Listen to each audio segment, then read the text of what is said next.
Se você fica andando por aí ou fazendo alguma atividade física ou vai para academia e tal, você provavelmente já viu alguma parte do seu corpo funcionando, né?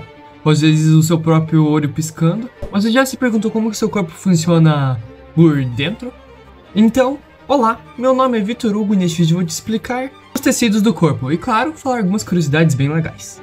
O tecido epitelial é a nossa pele do corpo e ela forma a parte externa do corpo, mas também reveste algumas partes internas também, como alguns órgãos e certas cavidades internas. E a sua função principal é de proteger o corpo, absorver ou secretar certas substâncias, atuando como se fosse uma barreira e um escudo para o nosso corpo, defendendo nosso corpo possivelmente contra bactérias e fungos ou coisas do mundo afora. E esse tecido é um tecido bem fácil de ver, por exemplo, você pode simplesmente se olhar no espelho e ver sua pele.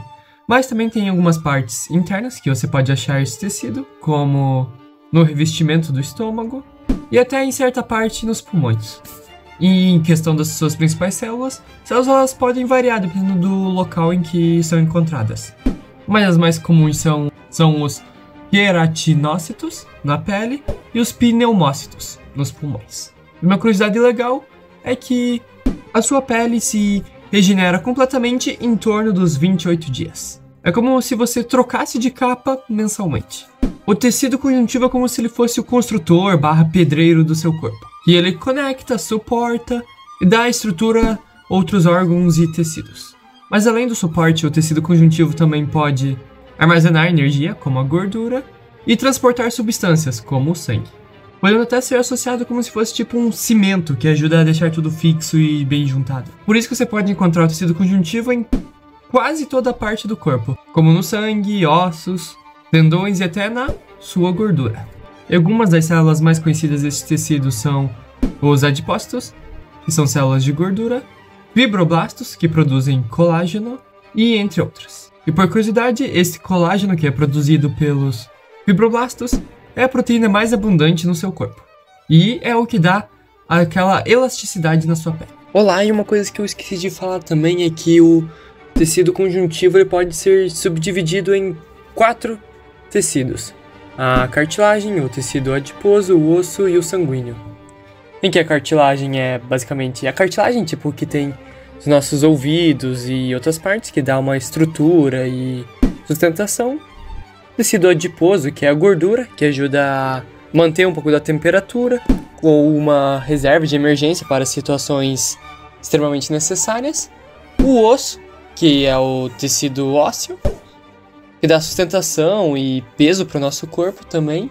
E claro, o tecido sanguíneo, que daí também tem os glóbulos brancos, que ajudam no sistema autoimune, e os glóbulos vermelhos, ou também chamado de hemácias ou eritrócitos, que ajudam no transporte de oxigênio. Afinal, o falado tecido conjuntivo é um conjunto. O grande tecido muscular pode ser associado como se fosse tipo um motor do seu corpo, fazendo com que vários órgãos funcionem com eficiência, até o simples movimento de andar. Mas para detalhar mais, a função do tecido muscular é gerar força e movimento através do movimento de contração, com a ajuda da actina e da miosina. E existem 3 principais tipos de músculo: o músculo esquelético, que move o esqueleto, o cardíaco, que faz o seu coração bater, e o liso, que envolve órgãos internos, como o estômago.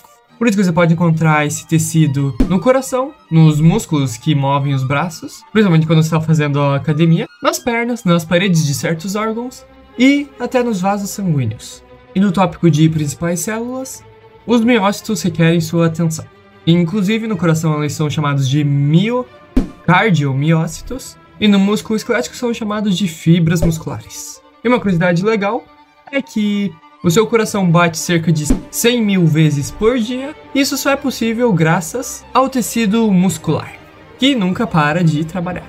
O tecido nervoso é como se fosse a rede de comunicação do seu corpo, transmitindo sinais elétricos para seus órgãos ou para as partes que o seu corpo precisa naquele momento. Por isso, sua função principal é coordenar e controlar as funções corporais, desde os movimentos até os pensamentos e emoções, até as classes mais obscuras. E ele é quase literalmente o cérebro de cada ação que você faz. Por isso, esse tecido está localizado no nosso cérebro, na medula espinhal e nos nervos que se ramificam por todo o nosso corpo. E algumas das principais células são os neurônios, que são como se fossem fios elétricos que estão conectados ao nosso corpo, transmitindo os sinais e conduzindo o que precisa conduzir. E outro tipo importante de célula é a glia, que é uma coisa que dá suporte a esses neurônios. O cérebro humano possui cerca de 86 bilhões de neurônios. A comunicação entre esses neurônios ainda é incrivelmente rápida, sendo que a propagação do impulso nervoso pode chegar até mais ou menos 200 metros por segundo, ou 720 km por hora. E lembrando que nosso corpo é incrível e tem mais coisas que eu poderia detalhar e especificar, mas aí o vídeo vai ficar muito longo. Então, caso querem que eu detalhe mais ou querem um assunto específico da saúde, por favor, deixe nos comentários. Também, caso você queira saber mais sobre a saúde ou gosta dessas áreas, eu deixei um material complementar no comentário fixado.